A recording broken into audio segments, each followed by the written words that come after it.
the many tones were really the fun part for me, because I think that, early on, I came on very early and talking about the story and the tones with Adam, and I think we wanted to make it a lot like life, which is you have funny moments, then you have high stakes, and then you have some drama, and then you have family issues. We all, every day, deal with all of these tones kind of at once, and it's unpredictable, and we wanted the show to reflect that.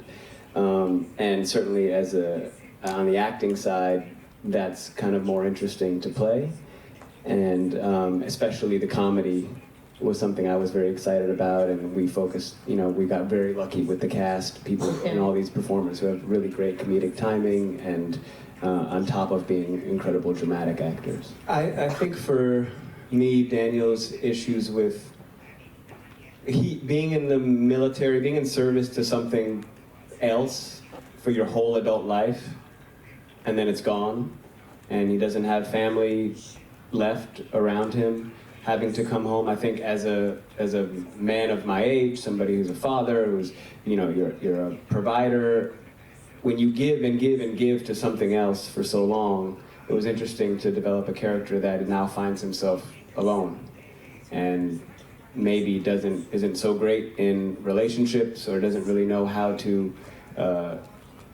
be of service when he's left without a job, a duty to something larger. And so I think it's kind of a good way to have another example of a man who doesn't have it all figured out, and maybe isn't the best at everything. Personally, he knows what he's doing in terms of military. He can solve other people's problems. Amanda's character asks him, I think in episode 1, you solve other people's problems, but what about your own? And he says, well, I'll get to mine eventually.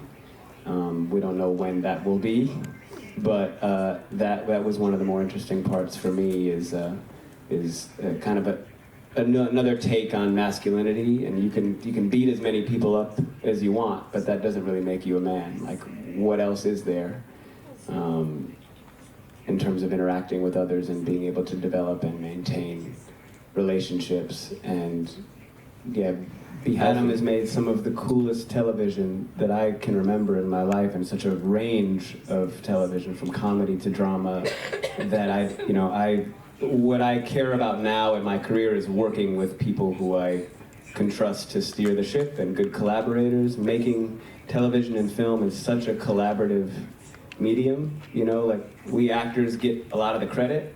We get to sit up here, but it takes so many people to do their job at such a high level for it to work. So I trusted him. So that's the only way I would have done this.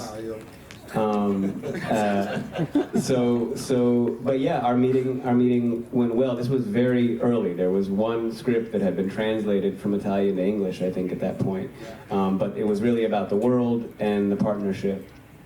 So from then on, it was, let's develop. That was before the strike. We had a lot of roadblocks in the process, but with just the idea that came from Elena and Luca. Firstly, on the issues of how Daniel can express or demonstrate a particular form of, his version of masculinity. I think what was interesting to me was this hybrid of, he grew up running around Naples, kind of breaking the rules without a strong family unit. I think that I gotta be careful to not give away story points that reveal themselves in the coming episodes, but he's a man now who, after serving in the military, like I said, everything was outside of his body. He's serving duty, a system. It's not personal, it's not expressive, it's not romantic, it's not feminine in any way. He finds himself alone with a hole in him. And sometimes men can be, grew up, especially in America, to be a man, the conditioning, certainly at my age, the way in the 80s and 90s, to be a man is to exert force on other things. Is to have power and to hurt people and to be able to protect and fight and wield power. And if you don't have that, that can lead to insecurity and rage and violence and these other things. So I was trying to build a character that was at least so he might not be complete, he might be flawed. I hope he's flawed, but is he in search of trying to better himself? Is he attempting to try to explore other forms to fill that hole? Maybe that's in his immediate family, you know, and examples he's had in his life, trying to form constructive working relationships with women, you know, that aren't rooted around sex. You know, like, and again, a lot of conditioning around masculinity is that dynamic with women. Can you exist with a woman and respectfully that you're not attracted to or that you're not trying to do something with? Can we demonstrate healthy, productive relationships in that way?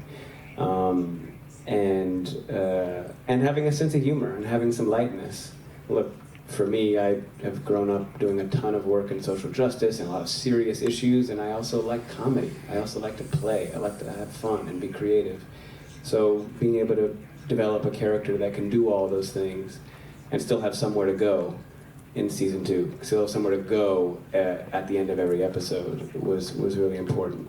And then the Italy question, yeah, I've fallen in love with this place pretty quickly. We were here for about 4.5 months originally. I've been in some part of the country probably 4 or 5 times in the last 3 months alone. And a big thing that stood out to me was the role of family in Italy, how tightly wound families are. I think in America we families kind of people, you look to move away from your family as soon as possible, a lot of parts of our culture, and we don't really take care of our elders. You kind of put them in a nursing home and kind of fracture, and it's been cool to discover working on a show where the entire crew is Italian. I mean, I think I'm the only American in the cast. To be able to really see the role that family plays as the glue for adults, that you have somebody to be accountable to, a tradition to represent and honor, and that's like a nice sense of stability, and I think something that Daniel is searching for or trying to honor the ghost of, even though it might not be physically present in his life. That's tough.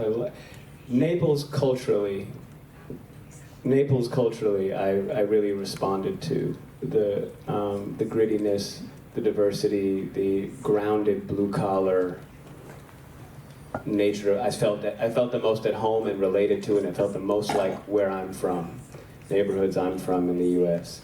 Costiera is obviously beautiful and a great place to spend time, but I wouldn't have been able to arrive at a place like Amalfi or Palermo or Positano without having grown up in a place like Naples.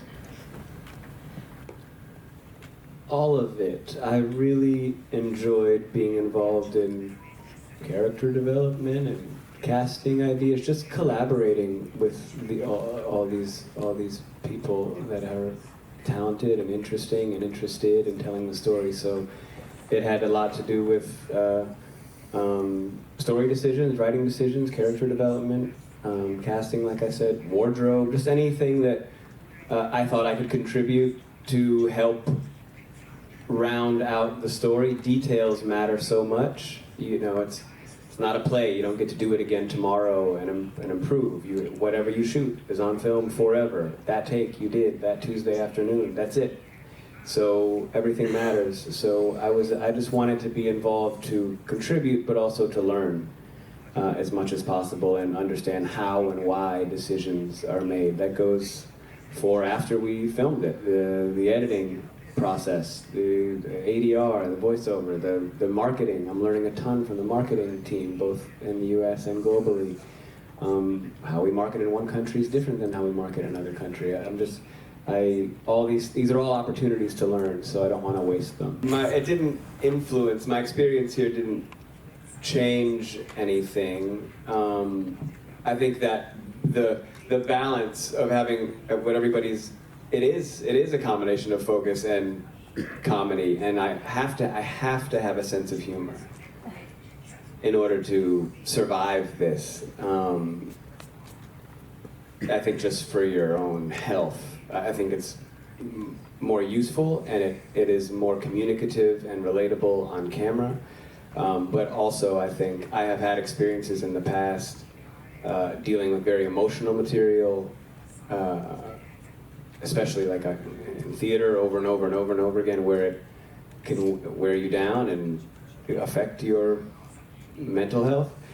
So I have learned what I need is to have a balance. I like to be as prepared as possible so that I can relax and play on set. And also, this experience was different because I did have a lot of responsibility as a producer. So I wasn't just, I had more than one hat on, so I was attentive to everything and trying to learn as much and be useful and bother Adam or Giacomo as much as possible in between takes with bad ideas, etc. So yeah, my brain was working in overdrive. So I also am aware, everybody, that I have what's called like resting dick face. Like I look like I'm angry all the time, and I'm not angry. They have it for women, they say like resting bitch face, like you just look mad. I have had that my whole life. People always think, oh, are you all right? What are you upset about? I'm happy, I'm listening to music, and it's just how my face looks. So sometimes that looks like I'm very serious and focused and smart, but really I'm just thinking about like a hippopotamus fighting a rhinoceros. Yeah, so, but that, I think that some of the things I did learn while working here is a little bit more balance in like valuing quality of life and the process. In the US, it's, you know, you live to work and you work and you work, and I'm so used to 14-hour days, working until 2, 3 a.m., doing a million takes, and while sometimes that is efficient, it is exhausting. And here, Italians make sure we eat, and we have our espresso, and we eat again. And we're taking another pizza on set again. And we just ate, but okay, oh, this is different pizza. So I learned that when you say pizza, it could mean anything. There's 10 different kinds of pizza. It's totally unclear what's about to come out. And patience. It's a different system here. Sometimes our takes are just interrupted because somebody walked on set in the middle of a take. So to relax and just enjoy the process, it's a little different. But I love the hours. Yeah, Italians don't, you know, it's not the same. We're not working till 2 a.m.